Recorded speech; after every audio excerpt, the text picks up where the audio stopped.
Desde que se tenha um horizonte que eles dizem ser de justiça social, então tudo bem. Esses são os petralhas.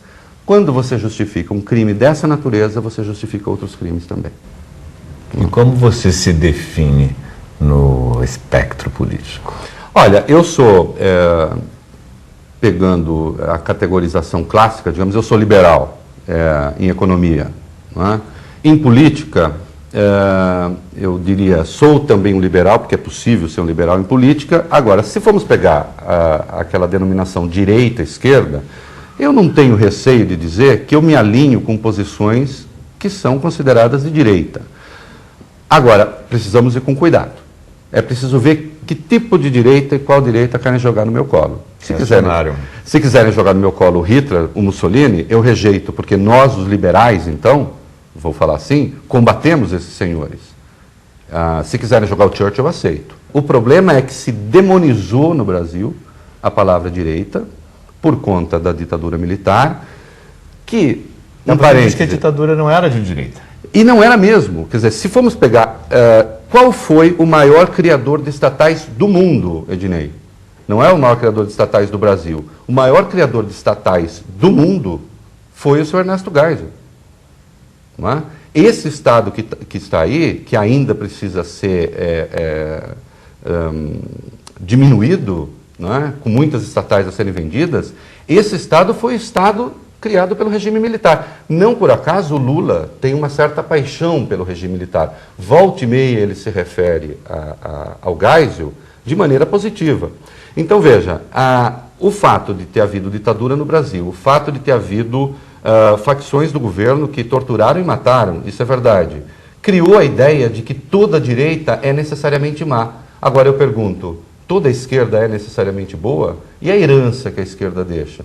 Se formos pegar uma herança em cadáveres, eu não tenho dúvida de que a herança esquerdista é muito mais pesada. Só na China são 70 milhões.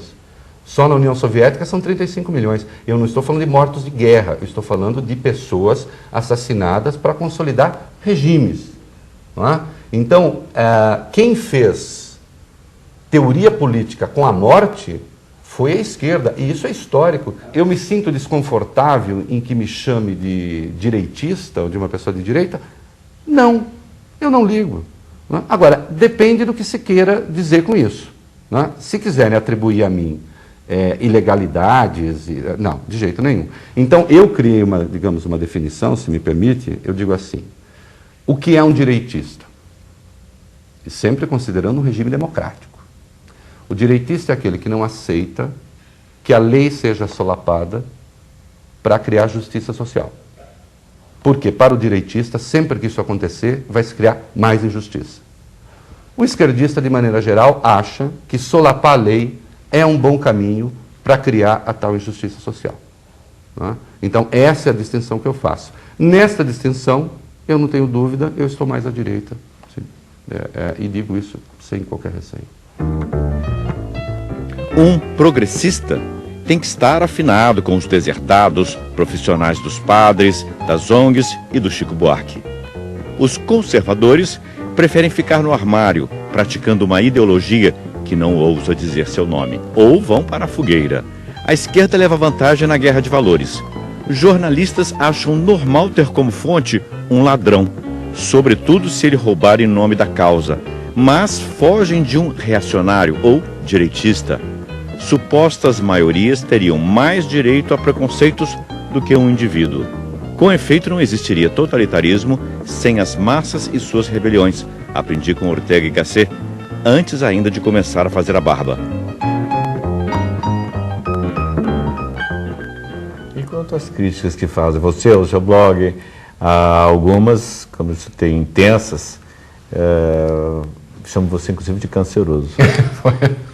É verdade, tem uma piada muito boa que... Você ri, né? Eu rio, porque, veja, é tão boçal, no fundo.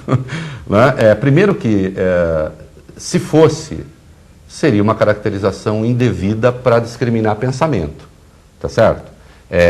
Aí eu lembro aquela coisa da Susan Sontag, da doença como metáfora, quer dizer, o câncer nem é uma boa metáfora.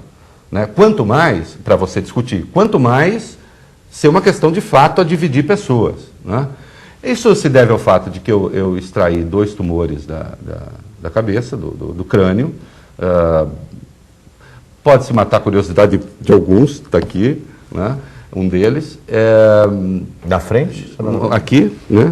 E outro aqui na lateral, pega toda essa região. Muito bem.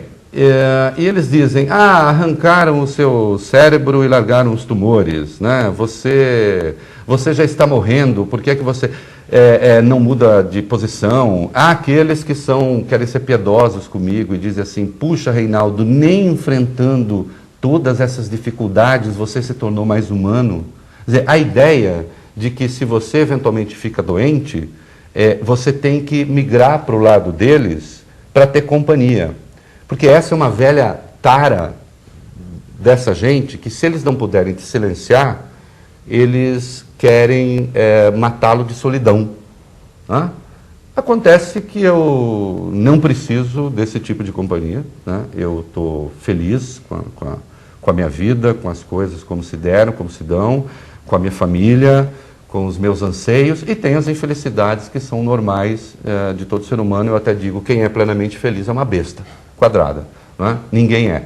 Você disse que Drummond era um poeta preguiçoso e Guimarães Rosa metafisicamente primitivo. Acho que muita gente não deve ter gostado, nem vai gostar. No caso do Drummond, eu até recebi de presente... E você cita Drummond no livro. Cito. Não, eu adoro Drummond.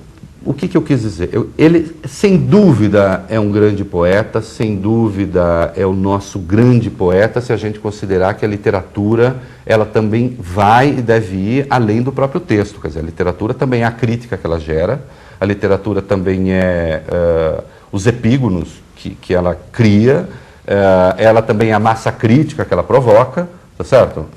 Porque no ponto extremo você teria um poeta maravilhoso não publicado, portanto ele não existe como tal. Então o Drummond é o nosso grande poeta. Agora, há exemplos, se você pegar o livro ali, de um prosaísmo excessivo e de uma facilidade excessiva. Então, o que eu digo, às vezes escreveu um pouco demais e talvez tenha trabalhado o verso menos do que seja o meu gosto pessoal, veja só. Também tem isso. No caso do Guimarães Rosa, há duas coisas, e eu faço por contraste para tentar ser um pouco mais claro. Quem é o meu prosador do modernismo brasileiro? É Graciliano Ramos, um comunista. É Graciliano Ramos. De quem eu acho que nunca se fala o suficiente. De que não se fala o suficiente. O Graciliano tem uma coisa magnífica no Angústia, uma passagem que eu acho fascinante. O sujeito está sentindo, enfim, angústia, está infeliz, e ele não sabe o que é, e era só o nó da gravata, que estava muito apertado. A passagem é perfeita porque se você vai à origem da palavra angústia, que é a mesma de ângulo, quer dizer estreitamento. Né? Você está angustiado quando você sente, na verdade, o seu peito, a sua glote estreitada e você quer respirar mais. Né? É fascinante, e isso no Graciliano é frequente, esse tipo de coisa, em que ele desmetaforiza a realidade e a põe de uma forma crua, numa linguagem clássica, fluida, sem qualquer macaquice vocabular. Incomoda-me, eu sei que os partidários do Guimarães Rosa, porque também as pessoas, isso vira uma espécie de seita, mas toda aquela macaquice vocabular do Guimarães não me interessa.